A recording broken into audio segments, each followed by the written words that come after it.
Halo, semangat pagi sobat semua, bagaimana kabarnya? Semoga semua dalam keadaan sehat ya.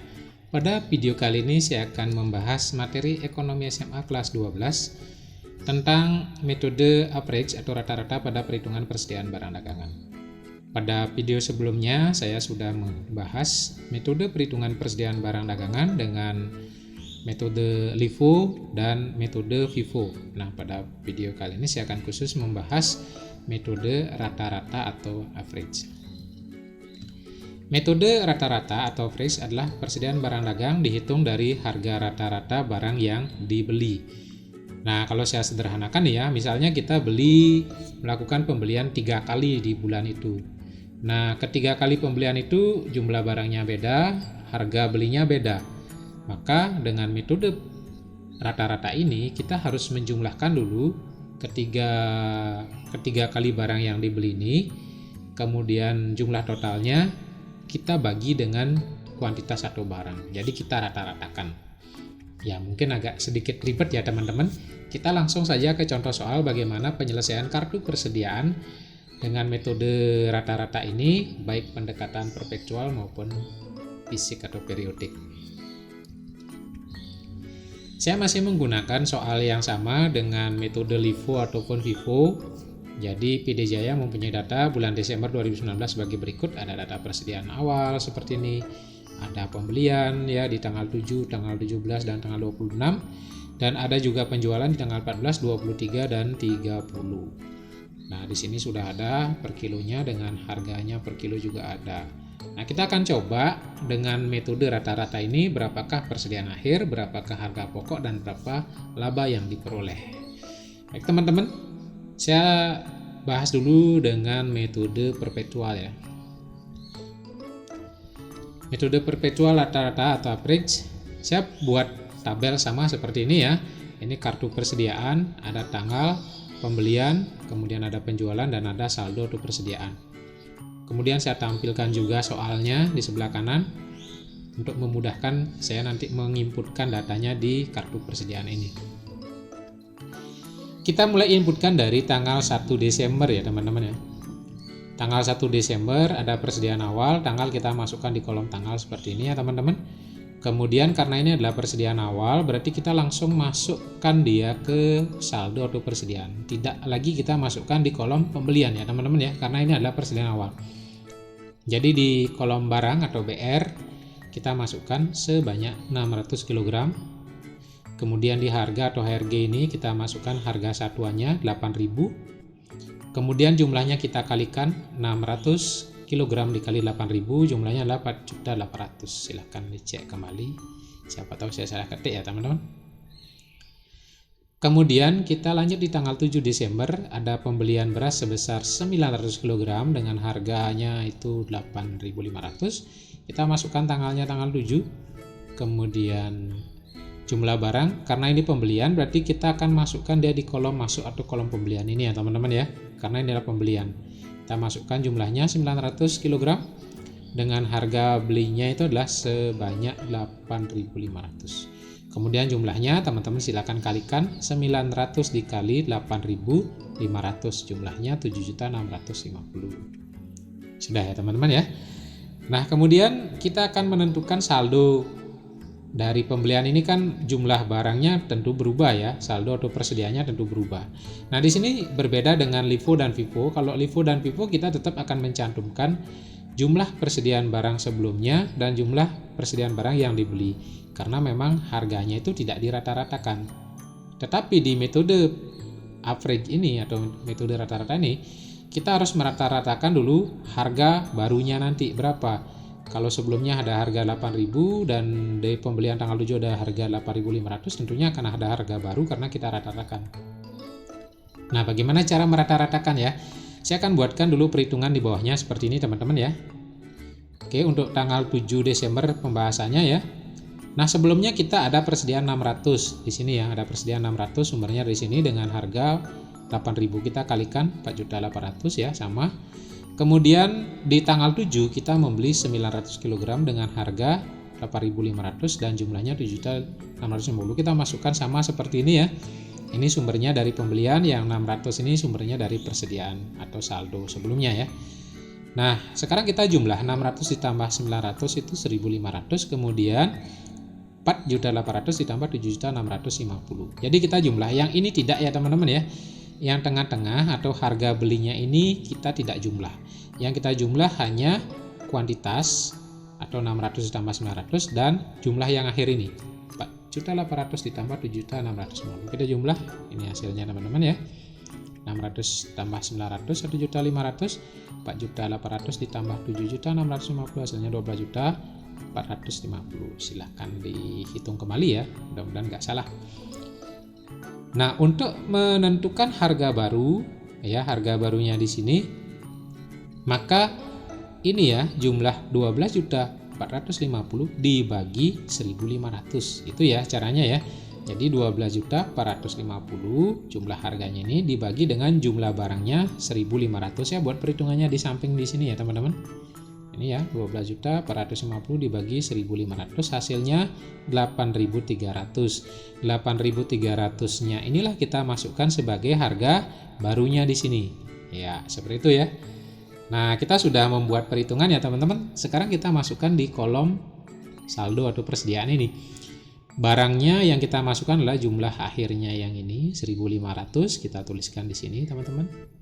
Kemudian jumlahnya yang ini ya, kita buat jumlah dulu 12.450 yang kita masukkan di sini, bukan yang 7.650 bukan, tapi yang 12.450 kita masukkan di sini. Nah, kemudian harga barunya ini baru kita masukkan yang ini ya teman-teman ya.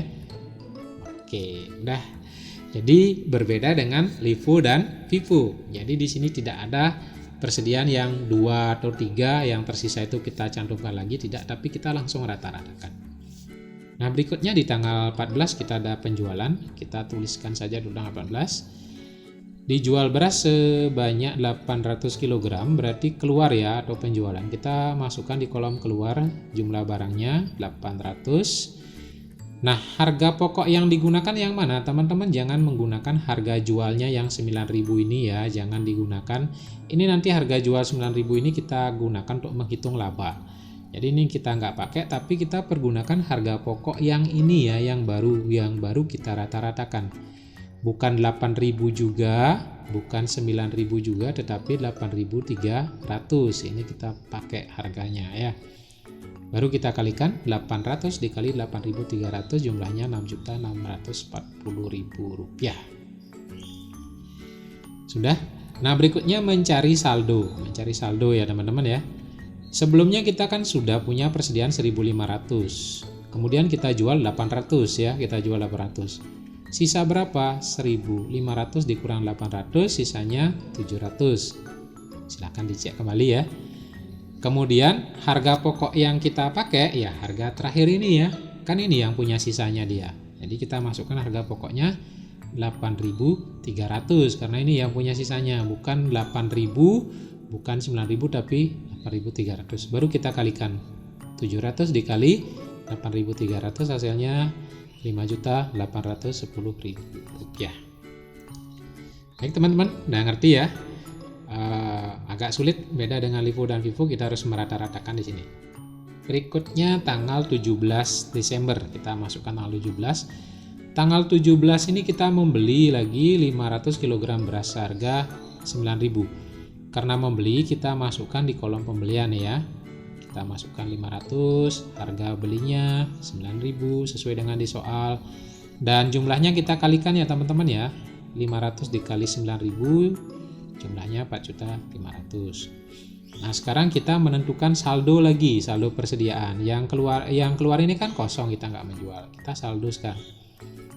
Saldonya bagaimana? Saya buatkan lagi perhitungan ya, karena di sini akan ada harga baru ya. Kita buatkan perhitungan di bawahnya di sini tanggal 17. Oke, 17. Persediaan sebelumnya yang ini ya, persediaan sebelumnya yang ini 700, saya tulis kembali di sini dengan harganya 8.300 dan jumlahnya 5.810.000. Kemudian di tanggal 17 kita membeli, kita masukkan pembeliannya 500 dengan harga 9.000 dan jumlahnya 4.500.000 ya. Jadi ngerti ya, sumbernya yang 700 ini dari persediaan sebelumnya, yang 500 ini dari barang yang kita beli tanggal 17 kan gitu ya. Nah ini kita jumlahin ya, 700 ditambah 500 berapa? 7.200 ya. Kemudian 5.810 ditambah 4.500 berapa? Yang ini kita nggak jumlah ya, ini kita nggak jumlah. Oke, saya tampilkan jumlahnya. Yang ini 700 tambah 500 1.200, dan yang ini 5.810 ditambah 4.500 menjadi 10.310.000 rupiah.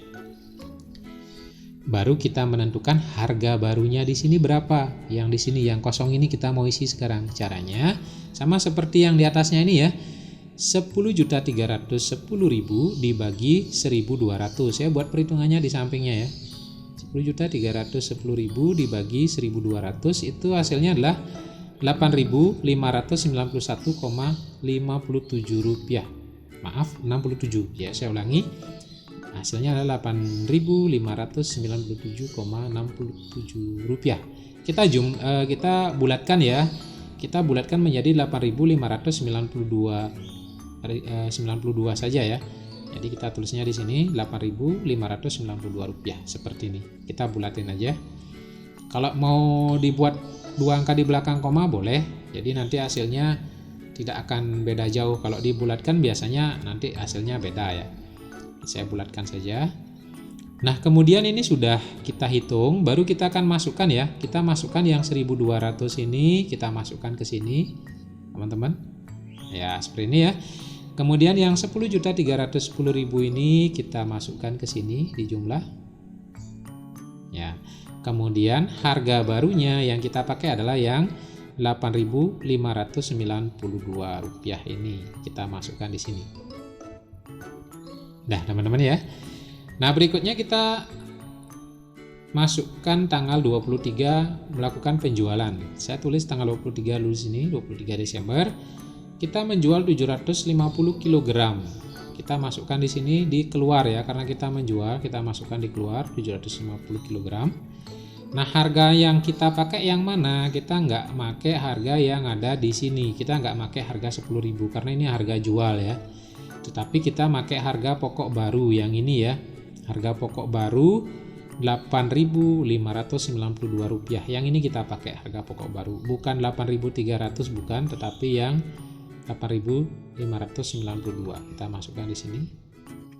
Kemudian kita kalikan 750 dikali 8.592. Ini hasilnya teman-teman ya, 6.444.000 rupiah. Nah, berikutnya kita ngitung sisa lagi saldonya, saldo persediaan. Sebelumnya kita punya 1.200 nih. Kemudian kita jual di tanggal 23 Desember 750. Berapa sisanya? 1.200 dikurang 750. Jadi untuk mencari sisanya adalah 1.200 dikurang 750. Hasilnya adalah 450. Kemudian harga pokok yang dipakai, adalah harga yang ini, masih sama ya. Kan ini yang punya ya. 8.592 kayak gitu. Baru dikalikan. Untuk menentukan jumlahnya ini kita kalikan 450 kg dikali 8.592 rupiah. Hasilnya 3.866.400 rupiah. Tolong dicek lagi ya teman-teman ya, siapa tahu saya salah ketik. Nah, berikutnya kita akan catat tanggal 26 Desember. Oke, 26 saya masukkan di sini. Tanggal 26 itu kita membeli lagi 500 kg beras. Nah, kita masukkan karena membeli di pembelian di kolom masuk kita masukkan 500 seperti ini dengan harga belinya 9.500. Kita jumlahkan 500 dikali 9.500, hasil kalinya adalah 4.750.000 rupiah. Nah, berapa jadinya persediaan kita? Nah, setiap kita membeli kita akan menghitung harga rata-rata barunya ya teman-teman ya. Seperti tanggal 7, tanggal 17 kita akan hitung ulang harga barunya. Nah, di tanggal 26 kita ngitung lagi berapa harga barunya setelah kita melakukan pembelian barang. Nah, kita buatkan perhitungan di sini tanggal 26. Tanggal 26 ini sebelumnya kan ada saldo 450 kg dengan harganya 8.592. Ya, kita masukkan di sini ya. 450 kg dengan harga 8.592. Dikalikan ini harganya jumlahnya ya. Sama dengan sini kita pindahkan. Baru kita masukkan barang yang kita beli di tanggal 26 itu sebanyak 500 dengan harga per kilonya 9.500 seperti ini. beserta jumlahnya juga. Nah, sudah kita masukkan keduanya, kita kan ingin merata-ratakan ya teman-teman, berarti ini kita jumlahkan dulu. Jumlah persediaannya 450 ditambah 500 itu menjadi 950 ya. Kemudian jumlahnya ini juga kita jumlahkan 3.866.400 kita jumlahkan dengan 4.750.000. Ya, ini hasilnya. Ini 950. Kemudian yang ini 8.616.400 rupiah. Nah, untuk ini harga barunya kita bagi dulu ya teman-teman ya, sama seperti perhitungan sebelumnya, berarti 8.616.400 dibagi 950 kg. Jadi saya buatkan perhitungannya di sebelah kanannya. Yang ini ya, 8.616.400 dibagi 950 kg, itu hasilnya 9.070 rupiah ya, 9.070 rupiah. Berarti 9.070 rupiah ini kita masukkan di sini teman-teman. Ya, kita sudah mendapatkan harga baru. Nah, berikutnya kita tinggal masukkan ke kolom saldo ini saja. Barang yang kita masukkan adalah barang sebanyak 950 kg. Yang ini ya teman-teman ya, ini kita masukkan ke sini. Kemudian jumlahnya kita masukkan jumlah yang 8.616.400 ini kita masukkan ke sini. Oke. Kemudian harga barunya kita masukkan harga baru yang ini. Jadi kita tinggal pindahkan saja kalau kita membuat perhitungannya seperti ini. Ya. Itu ya teman-teman ya. Kemudian di tanggal 30 Desember kita menjual lagi 400 kg. Saya masukkan di sini 30 Desember menjual 400 di keluaran ya. Karena kita menjual mengeluarkan. Harga mana yang kita pakai? Kita tidak menggunakan harga yang 10.000 ini ya, tidak. Kita akan menggunakan harga baru yang di sini. Harga yang baru kita rata-ratakan. Masukkanlah 9.070 rupiah. Nah, jumlahnya berapa? Jumlahnya adalah 400 kg dikali 9.070 rupiah. Hasilnya 3.628.000 rupiah. Sudah, ini sudah kita keluarkan. Baru kita akan hitung sisa persediaan kita atau saldo persediaan kita. Sisa persediaan kita, sebelumnya kita punya 950, kita jual 400, berarti ada sisa ya. Ada sisa lagi 550. Jadi 950 dikurang 400. Kemudian harga yang kita gunakan ya masih harga ini. Ya, masih harga ini. Kita masukkan harganya 9.070 rupiah. Jumlahnya berapa? Ya kita tinggal kalikan saja.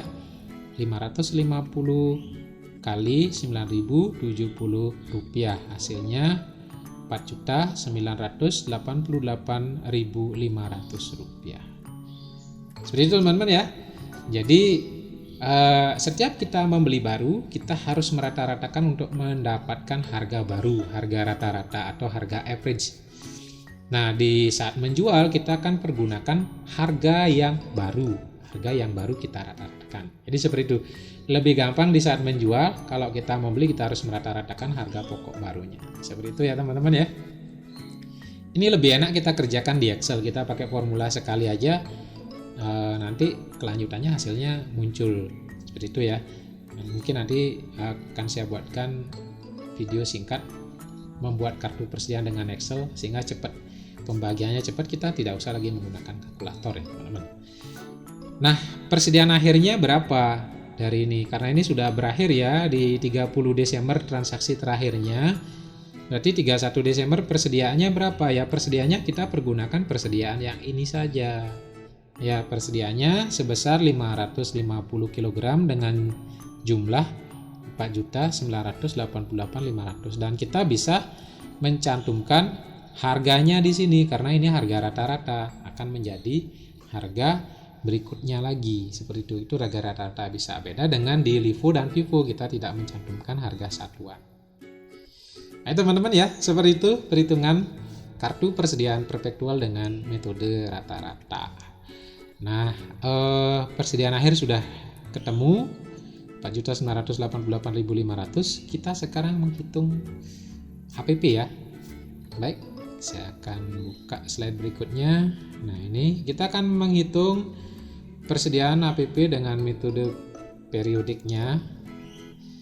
Nah, seperti biasa saya kalikan dulu semua di sini ya. Ada persediaan kita kalikan, ada pembelian kita kalikan per kilogramnya, ada penjualan kita kalikan per kilogramnya. Ini hasil kalinya ya. Jadi 600 kg kali 8.000, 4.800.000, 900 kg kali 8.500, dan seterusnya sampai 400 kg kali 10.000, 4 juta. Mohon dicek kembali ya, mudah-mudahan nggak ada yang salah. Nah, kemudian kita mencari, kalau kita menghitung persediaan ya, rumusnya kan kalau kita menghitung HPP, rumusnya persediaan awal ditambah pembelian bersih dikurang persediaan akhir, kan gitu ya. Jadi HPP sama dengan persediaan awal ditambah pembelian bersih dikurang persediaan akhir. Persediaan akhir tadi sudah kita hitung di awal ya, di kartu persediaan kita gunakan itu saja biar nggak sulit. Nah, persediaan awalnya ini 4.800.000. Pembeliannya ya kita jumlahkan pembelian di tiap tanggal pembelian. Ada tanggal 7, tanggal 17, dan tanggal 26. Ini kita jumlahkan 7.650 ditambah 4.500 ditambah 4.750. Jadi saya buatkan seperti ini di bawah ya. Persediaannya dulu. Ini persediaannya. Kemudian ini pembeliannya tanggal 7, tanggal 17, tanggal 26. Seperti ini. Kita jumlahkan. Ini adalah barang yang tersedia untuk dijual. 600 ditambah 900 tambah 500 tambah 500, 2.500. Dengan jumlahnya adalah 21.700.000. Ini persediaan barang yang siap kita jual. Seperti itu ya. Nah, kemudian karena persediaan awal sudah diketahui, persediaan akhir sudah, ini pembelian kita tinggal jumlahkan, maka saya masukkan dulu rumusnya seperti ini teman-teman ya. HPP sama dengan persediaan awal ditambah pembelian bersih dikurang persediaan akhir. Persediaan awalnya adalah 4.800.000, pembelian bersihnya adalah jumlah dari 7.650 ditambah 4.500 tambah 4.750. Ini jumlahnya adalah 16.900. Dikurang persediaan akhir, silakan lihat kartu persediaan sebelumnya di slide metode rata-ratanya ya, tadi kita udah hitung. Nah, ini silakan dihitung, dioperasionalkan, hasilnya adalah sebesar 16.711.500. Berarti kita sudah ketemu nih HPP-nya ya, 16.711.500. Loh, kok beda dengan di kartu persediaan loh Pak? Ya beda, di kartu persediaan beda. Di kartu persediaan kalau saya hitung itu sebesar 16.712.000. Ada selisih Rp500 itu karena ada pembulatan pada saat kita merata-ratakan harga baru. Harga baru kan saya bulatkan, tadi ada yang saya bulatkan, itu menyebabkan adanya selisih ya. Tidak masalah ya teman-teman selisihnya, kecuali selisihnya besar ya. Kalau selisihnya kecil itu karena pembulatan, tapi kalau selisihnya besar atau jauh ya mungkin salah hitung. HPP sudah kita ketahui, tinggal sekarang kita menentukan keuntungan yang diperoleh, laba atau rugi ya. Perhitungan laba ruginya ini adalah, saya tetap cantumkan ini sebagai bahan perhitungannya biar enggak susah. Nah, rumus untuk menghitung laba, penjualan dikurang HPP. Jadi laba penjualan dikurang HPP. Apabila penjualannya lebih besar dari HPP berarti laba. Apabila penjualannya lebih kecil dari HPP berarti rugi, kan gitu ya. Nah, penjualan bersihnya kita tinggal jumlahkan ini aja ya. Penjualan di tanggal 14, kemudian penjualan di tanggal 23, dan penjualan di tanggal 30 ya. Jadi penjualan di tanggal 14 7.200 ditambah penjualan tanggal 23 7.500 ditambah penjualan tanggal 30 4 juta. Ini jumlahkan, inilah penjualan bersih. HPP-nya tadi kita sudah hitung, berarti kita tinggal masukkan aja. Ini hasil penjumlahan dari penjualan bersihnya 7.200 tambah 7.500 tambah 4 juta ya. Kemudian ini adalah HPP-nya, perhitungan sebelumnya, sehingga memperoleh laba sebesar 1.988.500. Seperti itu teman-teman ya. Nah, sekarang teman-teman silakan bedakan antara metode FIFO, LIFO, dan average. Di mana bedanya? Berapa selisih laba yang diperoleh? Berapa selisih harga pokok yang ada di masing-masing kartu persediaan? Tentu beda ya, karena perlakuannya beda. Antara FIFO, LIFO, dan average beda. Silakan dari kasus ini, dari soal yang saya berikan, satu soal ini dengan 3 metodenya ini, silakan teman-teman bikin kesimpulan. Metode mana yang memberikan keuntungan lebih besar? Metode mana yang bisa menentukan harga pokok lebih rendah? Seperti itu ya. Karena harga pokok itu menentukan laba ya. Kalau harga pokoknya rendah ya labanya tinggi, kalau harga pokoknya tinggi ya labanya turun, karena penjualannya tetap ya teman-teman, dengan soal yang sama kan penjualannya tetap. Jadi kita bisa mendapatkan harga pokok yang lebih kecil, tentu keuntungan kita lebih besar. Dengan harga pokok yang lebih tinggi, tentu keuntungan kita semakin sedikit. Jadi silakan teman-teman buat kesimpulan dari 3 metode yang di video saya sebelumnya. Nanti video-video itu saya akan cantumkan linknya juga di kolom deskripsi video saya ini untuk perbandingan dari 3 metode LIFO, FIFO, dan average atau rata-rata ini, mana yang memberikan keuntungan lebih besar dari kasus soal ini. Oke ya teman-teman, dan terakhir sebagai bahan latihan teman-teman, silakan dicoba ini. Soalnya sama juga dengan tugas yang kemarin, tapi ini menggunakan metode average atau rata-rata untuk menentukan persediaan akhir, menentukan harga pokok dan laba. Silakan dihitung. Kalau ada pertanyaan, ada masalah, ada kesulitan, silakan tinggalkan pesan di kolom komentar video saya ini. Oke, mudah-mudahan video ini bermanfaat. Jangan lupa di like, di share sebagai bahan referensi pembelajaran perhitungan persediaan barang dagangan. Dan teman-teman yang belum subscribe, silakan di subscribe ya, untuk kemajuan channel saya ini. Akhir kata saya ucapkan semangat pagi.